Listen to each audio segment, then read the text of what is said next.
Bringing you up-to-the-minute news in local and international maritime trade, it's Nimasa this week.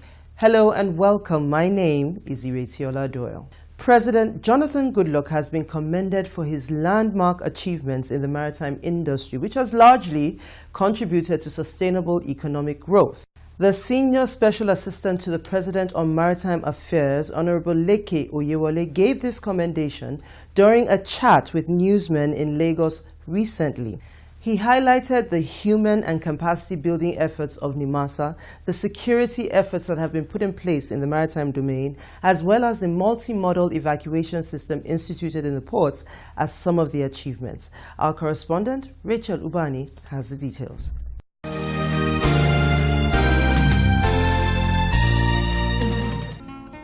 In the journey to nationhood, the maritime sector has been an integral part of Nigeria's economic growth. The potentials of the maritime sector has continued to evolve as Nigeria emerged. As significant efforts are made to diversify the revenue base of government, it became clear that in addition to being a catalyst to oil and gas, the maritime sector has significant potentials and opportunities which can considerably impact on the country's gross domestic product.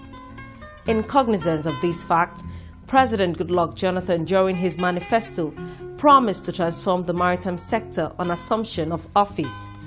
The tremendous achievements recorded in the past 4 years in the maritime sector, especially in human and infrastructural capacity development and in safety and security of the waterways, is remarkable. President Goodluck Jonathan has delivered on his promise. This was revealed by the Senior Special Assistant to President Jonathan on Maritime Affairs, Honorable Leke Oyewole, in a chat with newsmen recently. Honorable Oyewole treated in depth the achievements of President Jonathan in the maritime sector. Under the President, we have been able to increase the capacity tremendously since this President came to power. There was this paucity of seafarers in the country before now. But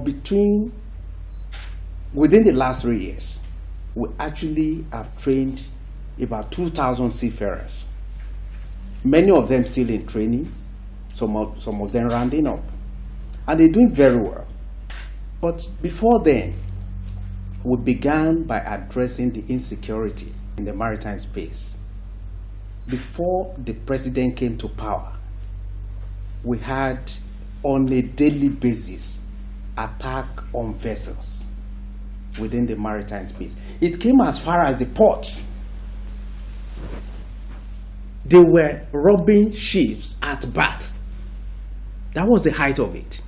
And this was what we inherited. But between the inception of this President and now, even the international community already acknowledged that we have done well in terms of insecurity. I give kudos to Nimasa and the firepower of Nimasa, which is the Navy. They have been doing wonderfully well. And even the Air Force. I know a couple of times we've had to call on the Air Force to help us overfly certain areas to identify, certain illegal activities going on there, and they've done very well. He expatiated in detail on the NSDP program and the Maritime University and the benefits to the country. Two things. To answer the question immediately, we needed to train. We didn't have where to train people. We had to send people abroad. But at home front, we also need to develop a sustainable way of training Nigerians, and we begin to now export, and even people from foreign countries can come to train in Nigeria. So hence the Maritime University, which is the very first in Nigeria that any administration has embarked on. So the Maritime University is in fact, I think the first admission should be in this year.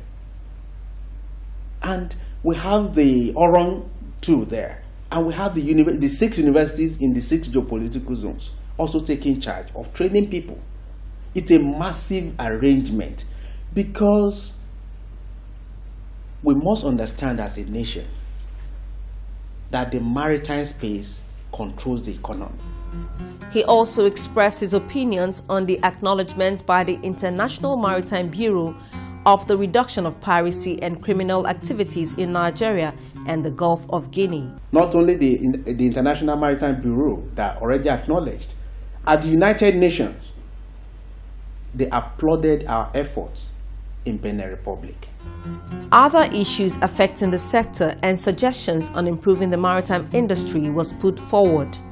In Nimasa, we already have the surveillance in place and the automation is also going on. You can then imagine a situation where we have all procedures, processes, and revenue lines in MPA, Nimasa, and customs automated and fused on one encrypted intranet platform. You join that, you bring in also the concessionaires on that platform.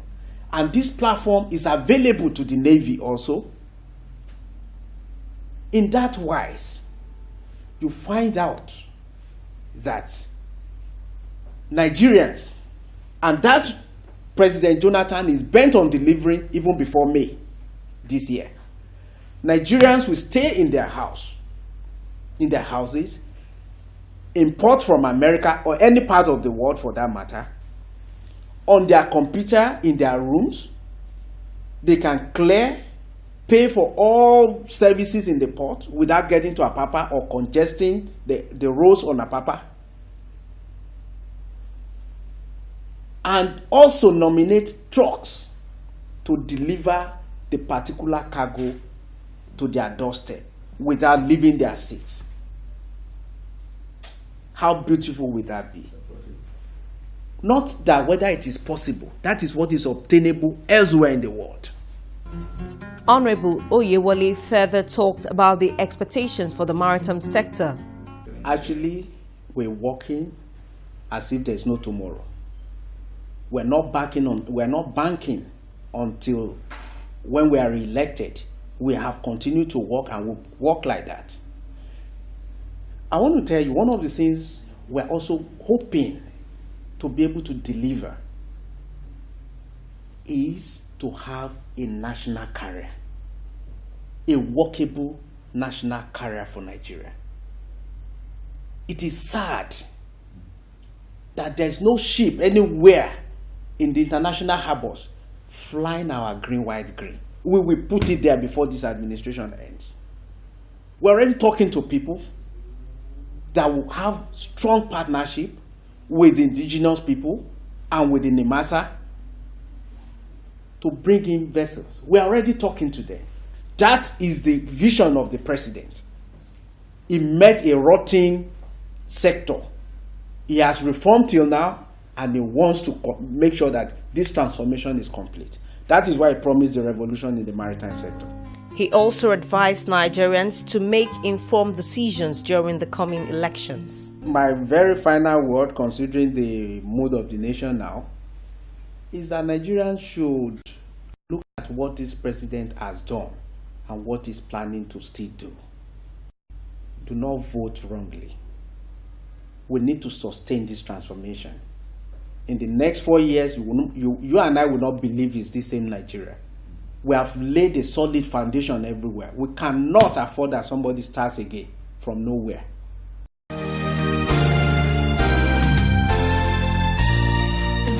Nigeria is endowed with vast mineral resources, a major oil-producing and exporting country.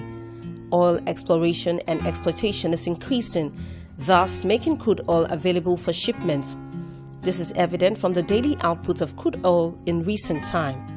Nigeria has over 187 trillion cubic feet of natural gas reserve. Only a small fraction of this reserve is currently tapped. This monumental discovery of natural gas reserve has in no mean way increased the availability of cargo for shipping for several years to come. There are also deposits of solid minerals in Nigeria which are yet to be tapped. There are efforts being made for Nigeria to export cement and fertilizer to other countries of the world, and this will add to the cargo base and throughput of the shipping sector. With the rapid transformation of the agricultural sector by the present federal government, more cargo will be made available for shipping. Excess agricultural produce, particularly cassava and grains, will be aggregated and packaged for shipping to other countries of deficit. Non-oil export in 2013 was about $2.9 billion. Plans are on for reviving the Ajaokuta steel mill and the nation's refineries, with the possibilities of new ones springing up under the PPP arrangement. With government's bold steps in privatizing power generation and distribution and the Nigeria Gas Master Plan that ensures availability of gas for power generation, there will be increased production in local industries, and this will translate to more finished goods both for local consumption and export. In essence, there are deliberate plans to increase non-oil export in Nigeria. With the new national automotive policy, Nigeria will export cars to other African countries. This will give a boost to shipping.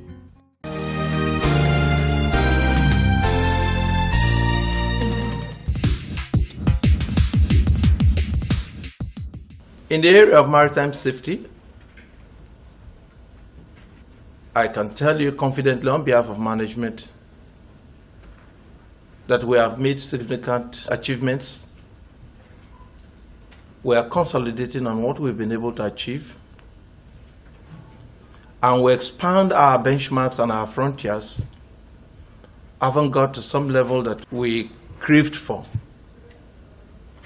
because we see maritime safety, maritime security, marine environment pollution, and all these things as processes.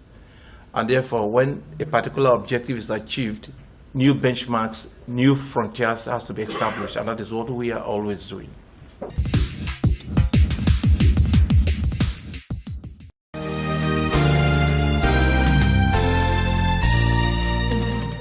It is common knowledge that the Nigerian Maritime Administration and Safety Agency, Nimasa, has intensified her fight against piracy and armed robbery on Nigerian waters. The agency also identified the fact that maritime crimes tend to be on the increase during the Yuletide, and thus they have to up the ante during this period.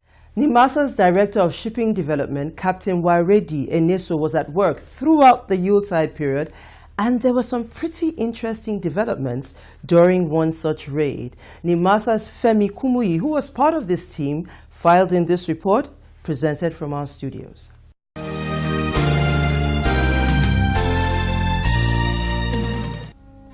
During the festive period, most organizations closed operations while others operated at minimal capacity. But this was not so at the Nigerian Maritime Administration and Safety Agency, Nimasa, where the agency actually intensified its patrol of the maritime domain to ensure the safety of lives and properties. Aside of patrol teams who were on regular port and flag state duties, the agency also had special patrol teams on ground. Captain Waredi Eniswo, the Director Shipping Development, who led the team that visited the anchorage, noted that Nimasa recognized the fact that crimes tend to be on the increase during holidays, thus the need to increase patrols. If you flash back to one of the Nimasa This Week program, we did say that crime comes without warning. And most maritime crimes do occur at times when a lot of people think the maritime administrations have gone to sleep, but here in Nimasa we don't, because we know the situation. And that's a directive given to us by the Director General, trying to pursue the President's agenda in terms of maritime activities. Guided by intelligence reports provided by the Nimasa Satellite Center, the Nimasa team boarded some vessels which included MV Peckers Peters and MV Lady Kentucky. Nimasa's intelligence had established the fact that operations of these vessels may have been untidy during December. Captain Waredi interrogated the chief officer of MV Lady Kentucky vessel. Second, you left on air? Yes. Okay. So, on our way home, we have some problems here. So we have to repairs like that. So that took us some time. So while we were coming, at Agbami Field. Agbami, yeah? From One, yeah? Yes, it's north of Agbami Field, about 45, 46 nautical miles away from Agbami Field. It's at deep sea. So I saw a vessel in my radar, and in my AIS, the name is Pecos Peters. Pecos Peters? Yes, sir. Is it visually you saw it or electronically? Both visually and electronics. Both visual and electronics. Yes. While on board the vessel, the Nimasa crew conducted a survey on the vessel and discovered so many anomalies like the Automatic Identification System AIS and the VHF radio, both not working, and some other electrical issues which may make navigation very difficult. So there was no means of communication. So when we got here, when they break, so I always say speedboat boys. But this person that's call some of them, call one of them. Okay. The stories put forward to Nimasa team did not add up. While satellite image revealed that the vessel was in Lagos in December, the crew claimed that the voyage was from Onne. When we came to Lagos, so there was this instruction again that the maintenance man, I don't know the arrangement, that we should go back to Port Harcourt. You didn't say so on your initial interview. That's what I'm saying. Did you say so? No. Exactly. What did you tell me on your initial interview? Tell me what you told me. I said when we were coming From? Onne, then the sea pirates attacked us. Exactly. That was your story. Yes, sir. From One. But actually, the satellite showed you went from Lagos. What then is the truth? Captain Waridi Eniso explained how Nimasa tracked the vessels and eventually caught up with them. On that first to second week, I'll put it this way, we had a distress call from a company called High Tide Marine that operates the Pecos Peters. The type of distress was a piracy attack, so to speak. The moment we received the alert, what we had to do was to focus our satellite in that particular region to obtain historical data of what happened. And there was just no doubt that there was a second boat in the area. Based on satellite info and ground-based intelligence, we found that boat to be the Lady Kentucky. Now, what is similar between these two boats is that both of them are supply vessels. Both of them have engaged in supplying oil platforms of what they need. Now, what is strange about the situation is that the Pecos Peters reported to Nimasa. We took action, and then we waited for the Lady Kentucky as we got info that it was coming into Lagos, and we impounded the vessel here in Lagos. And when we asked the operators of the the Lady Kentucky what happened, and they claimed that they were also attacked in the same location. Asked why they did not report, they could not give a satisfactory explanation. The crew lied about their voyage. They said their voyage emanated from Onne, close to Port Harcourt, when in actual fact, the Nigerian satellite system showed that their voyage emanated from Lagos. We decided to seek more intelligence from other satellite providers such as British systems and the German systems, including the Chinese systems. They all agreed with the Nigerian situation. And when the captain came up from the Lady Kentucky, he was alleged to have been released, and when we interviewed him, it was only his story that confirmed what the Nigerian satellite showed. Captain Waridi noted that very soon the culprits will be handed over to the law enforcement agents for further interrogation. We've told them times and times again that crime does not pay. With the satellite systems around, you could do it and get away, but not for very long. You'll be caught. When you're caught, you'll face the music. But please try and repent to that. We are here to educate you on how to engage in legal business, not illegal. It is not our wish, and it is not part of our agenda to take out people from business or carry out punitive action. We want to correct the industry so so that everybody can participate and enjoy the bounty that you find in Nigerian waters. From the look of things, it appears that all activities in Nigerian maritime domain cannot escape the Nimasa monitoring team. Thus, the warning from the agency that in 2015, those who still desire to do illicit transactions in Nigeria should have a rethink. We have quite a wide range of partnerships. We've got partnerships with the civil defense, who is in charge of private security. And we also have our able police, the marine police. But however, at the end of the day, we have to hand them over to anyone with the power of arrest and prosecution.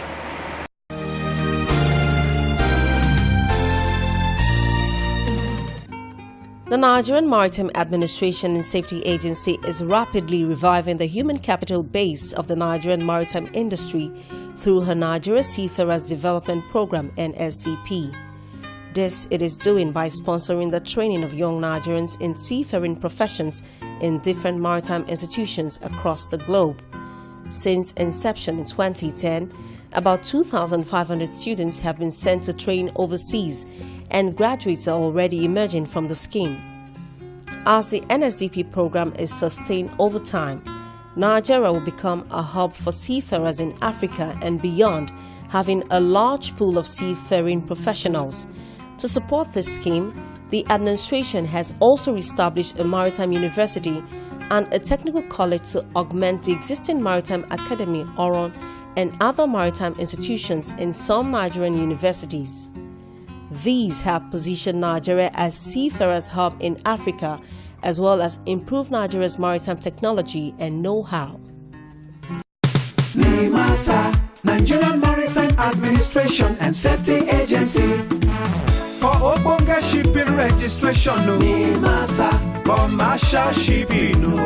Nimasa, maritime labor, The Nigerian Maritime Administration and Safety Agency, Nimasa, the nation's maritime watchdog, established to promote maritime safety, security, commercial shipping, and regulate maritime pollution. Nimasa is well positioned and committed to take the development and standardization of Nigeria's maritime industry to greater heights. Are you interested in the local or international commercial shipping business or in seafaring and do not know what to do or how to go about it? Nimasa will guide and see you through. Sea pirates, oil thieves, and all forms of dubious and illegal business on Nigeria's maritime domain have no hiding place, because Nimasa's eagle eyes will locate or catch up with you. For Nimasa, it is zero tolerance to sea pollution, as all abandoned ships and wrecks on Nigeria's waterways which pose danger to sea transportation will be cleared.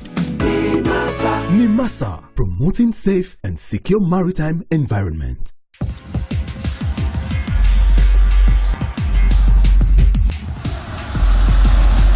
Nimasa this week, the authoritative voice in the maritime sector. Okay, now we go trawling through our email box to bring you answers to questions that we have determined to be some of the most frequently asked on our show. And today, we begin like this. Our frequently asked question for this week is, how did the International Shipping Port Facility Security ISPS Code come into effect? The Executive Director, Maritime Safety and Shipping Development at Nimasa, Captain Ezekiel Bala Agaba, gives us the answer. Okay, after the attack in the US, the tendency was that it's possible to use vessels to also carry out the attack when planes were used. So now the IMO now came together and said, look, why don't we put a security code in place that guards the ports and ships? That's where the name came of ISPS, International Ships and Ports Security Code.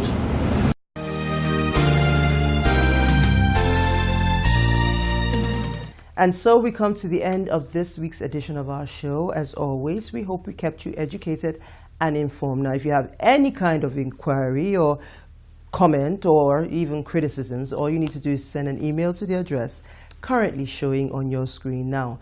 As we have continued to say from the beginning of this year, let security be our watchword, not only on our motorways and airways, but also on our waterways. So I'll see you again, same time, same station next week. Goodbye.